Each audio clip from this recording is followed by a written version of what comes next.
जब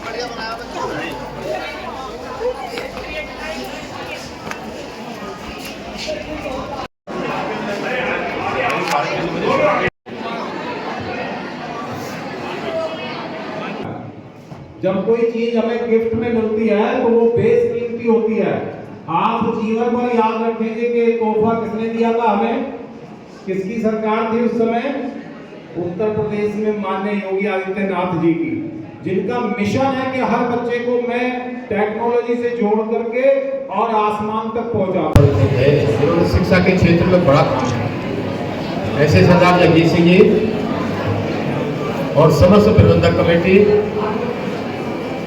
आदरणीय प्राचार्य राजपाल सिंह जी, उनके साथ समस्त हमारे शिक्षक साथी, मेरे साथ आए आदरणीय हेम सिंह आर्य जी, सतपाल सिंह के बेटे आदरणीय ऋषिदेव जी, राजवीर सिंह अरुणा साहब, जो पत्रकारिता में आप देखते हैं एक अच्छी भूमिका निभाने का काम करते हैं, और मेरे सामने बैठे समस्त छात्र छात्राओं, देखिए अगर आप 2 मिनट मेरा बोलना आप बंद कर दें और मेरी बात सुने तो आपको काम की बात बताऊंगा, लेकिन आप सोचते हो कि बड़े ले लेंगे, लेकिन आप ध्यान रखिए, उसका धन्यवाद करिए, उसका शुक्राना करिए कि हमें अच्छे स्कूल में भेजा, हमारे अच्छे माँ बाप के यहाँ पैदा किया, अच्छा हमारे यहाँ वातावरण है। कितने बच्चे ऐसे हैं जो नहीं पहुँच सकते इस जगह पर, तो उसका भी आप हमेशा शुक्राना करिए। निश्चित रूप से ईश्वर हम सबको सफलता देगा। और पुनः आपको इस सबको बहुत बहुत बधाई, शुभकामनाएं।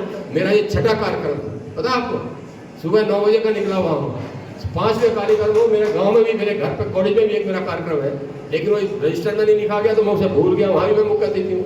वो 11 बजे से कार्यक्रम चल रहा है, मुझे वो वाले बहुत परेशान करेंगे, तो मैं आपके बीच में ज़्यादा नहीं रह पा रहा हूँ, इसके लिए क्षमा प्रार्थी हूँ। बहुत बहुत धन्यवाद। जय हिंद, जय भारत। सबसे बड़ा आश्चर्य क्या है, उन्हें 2 महिलाएं चुप बैठी, क्यों? ये दुनिया में सबसे बड़ा आश्चर्य। शायद मेरी इस बात को सुनकर चुप हो जाए, तो मैं कहना चाहता हूं कि ये आज का दिन क्या है, आज दिन है मंगल, और आपके लिए भी बहुत सुमंगलम होने जा रहा है, क्योंकि आज सबको टैबलेट, स्मार्टफोन मिलने जा रहे हैं, सरकार की तरफ से गिफ्ट मिलने जा रही है, उत्तर प्रदेश सरकार की तरफ से। तो आज आप बहुत खुश हैं, इसलिए से आपको दिए हैं, इसलिए से वितरण किया है कि आज से 7 वर्ष पूर्व जब देश के यशस्वी प्रधानमंत्री ने डिजिटल इंडिया का नारा दिया था कि हिंदुस्तान डिजिटल होना चाहिए, हिंदुस्तान का युवा तकनीकी रूप से सशक्तिकरण होना उसका चाहिए, तो उनके दिमाग में ये उपज आई थी, प्रदेश सरकार के दिमाग में उपज आई थी कि हमको डिजिटल करना है, और उसी के संदर्भ में सर्विस प्रधान देश है, तभी तो आज हर बच्चा की कोशिश रहती है कि हर गांव के परिवार की कोशिश रहती है कि मेरा बच्चा नौकरी करे। जिन परिवारों के बच्चे नौकरी करते हैं उन परिवारों की स्थिति दूसरी होती है, जिन परिवारों के बच्चे नौकरी नहीं कर पाते उनकी स्थिति थोड़ी समाज में पिछड़ जाती है। तो आपको कुछ ना कुछ करना पड़ेगा, कृषि पर आधारित नहीं रह सकते आप, रोजी रोटी मिल सकती है, लेकिन तरक्की का रास्ता केवल शिक्षा ही है।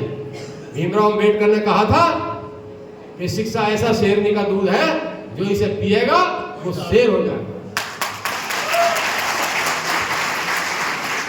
पीने की आवश्यकता है इसे। हमें दिमाग की बात कर रहा था, आज दुनिया की जितनी बड़ी कंपनी है अरुणा साहब, उन सारी कंपनियों के सीईओ हिंदुस्तान के बच्चे बैठे हैं, जानते हो?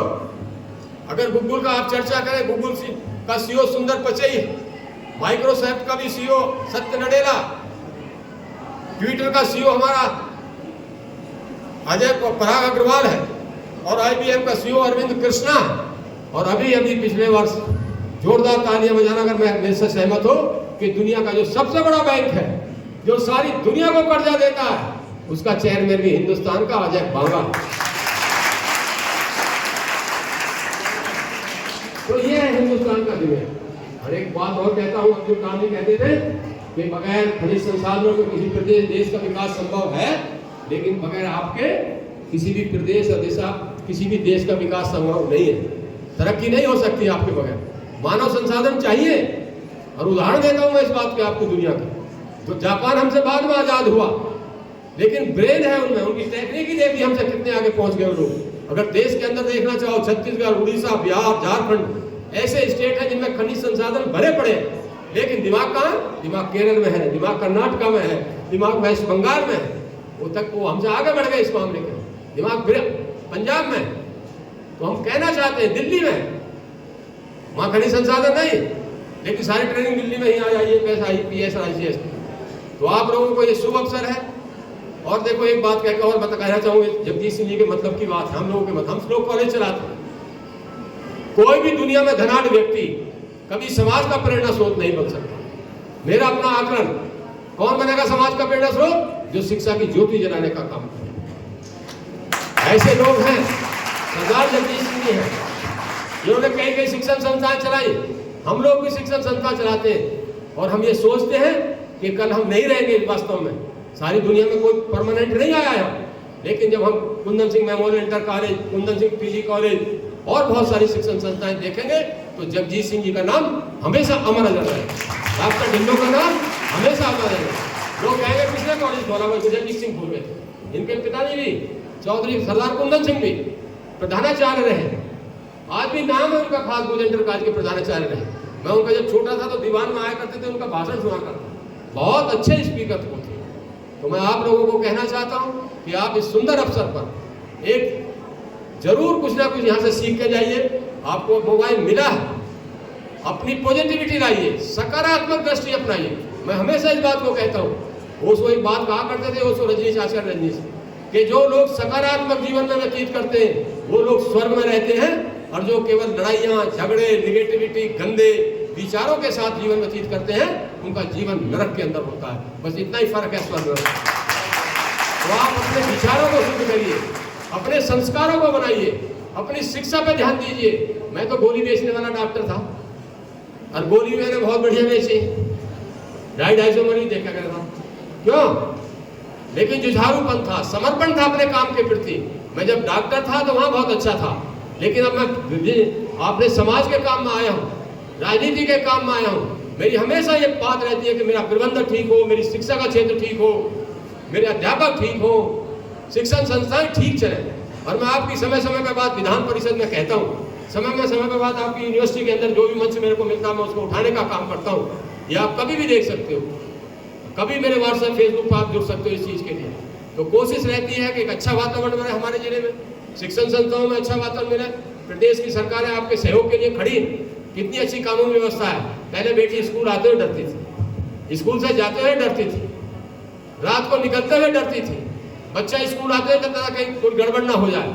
आज मेरी बहन अगर रात को 12 बजे भी आना चाहेगी तो उसके ऊपर कोई आंख उठा के देखने वाला उत्तर प्रदेश के अंदर नहीं, वो सुरक्षित है, उसका सम्मान सुरक्षित है। तो आपको इतना अच्छा वातावरण सरकार दे रही है, इतना अच्छा वातावरण सरकार दे रही है, उस वातावरण का आप लाभ उठाइए। और मैं तमाम छात्र छात्राओं से कहना चाहता हूँ कि शुभ अवसर पर आप प्रण लें, जुझारू। एक मूल मंत्र है आपके जाने आगे बढ़ने, केवल आप टारगेट फिक्स करिए कि मेरे को यहाँ पहुँचना है, और टारगेट फिक्स। समस्याएं हैं, कर्नाटक की अलग है, उत्तर प्रदेश, हिमाचल, हरियाणा की अलग अलग समस्या है। तो इस तरीके से देश को आगे बढ़ाने का काम आप किया। और देखो मैं एक बात और आपको कहता हूँ कि हिंदुस्तान जो है ना, हिंदुस्तान में बहुत प्रेम है। आज हिंदुस्तान युवाओं का देश है, पता आपको? 65% युवा बसता है हिंदुस्तान के अंदर, और इस प्रदेश में सबसे ज्यादा युवा बसता है। AJ अब्दुल कलाम साहब ने कहा कि अगर युवा के रूप में इतनी संपदा हम लोगों के पास है, अगर इसको ठीक से संग्रहित कर ले और सही दिशा में लगाने का काम हम कर दें तो हिंदुस्तान दुनिया की महाशक्ति बन सकती है। अगर आप ठीक तरीके से लग जाओ, आप प्रदेश, देश और राष्ट्र के बारे में सोचो और आप सकारात्मक दृष्टिकोण अपनाओ तो हिंदुस्तान कहीं का कहीं पहुंच जाएगा। मैं धन्यवाद देता हूं देश के प्रधानमंत्री जी को कि हम कहां थे 2014 से पहले और आज हम कहां खड़े हैं। हमारा दुनिया में डंका है, दुनिया में हमारा नाम है। चाहे आर्थिक स्थिति हो, कहां आर्थिक स्थिति में बहुत पीछे हुआ करते थे, लेकिन पिछले वर्ष हमने इंग्लैंड को भी आर्थिक स्थिति में पीछे छोड़ा, जिसने 100 साल हमारे पर राज किया और उसको 6ठे स्थान पर पहुंचाया। और हिंदुस्तान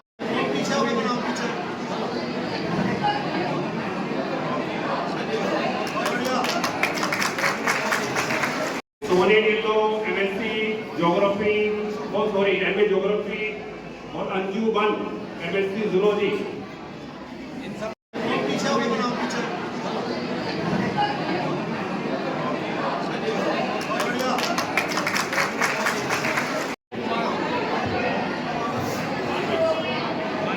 पूरे महाविद्यालय परिवार की ओर से उनका बहुत बहुत आज आप बहुत खुश हैं क्यों? अगर आप बहुत खुश हैं तो फिर जोरदार तालियां उत्तर प्रदेश सरकार को।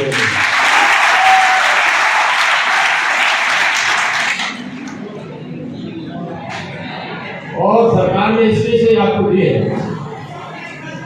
इसलिए से वितरण किया है कि आज से स्मार्ट और मोबाइल फोन के कार्यक्रम में मेरे बहुत ही नाम है और बहुत नाजुक रिश्तेदार, क्यों?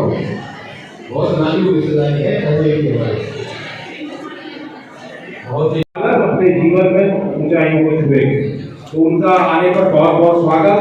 समय का बहुत अभाव है, मैं 2 लाइन बोलकर अपनी बात समाप्त करूंगा कि सपनों की मंजिल पास नहीं होती, उसके लिए संघर्ष करना पड़ता है। बात नहीं आती है कि आपको थकना नहीं है, आपको कभी मन में नकारात्मक विचार नहीं लाना, हमेशा अपने काम पर लगे रहो, कर्म करते रहो।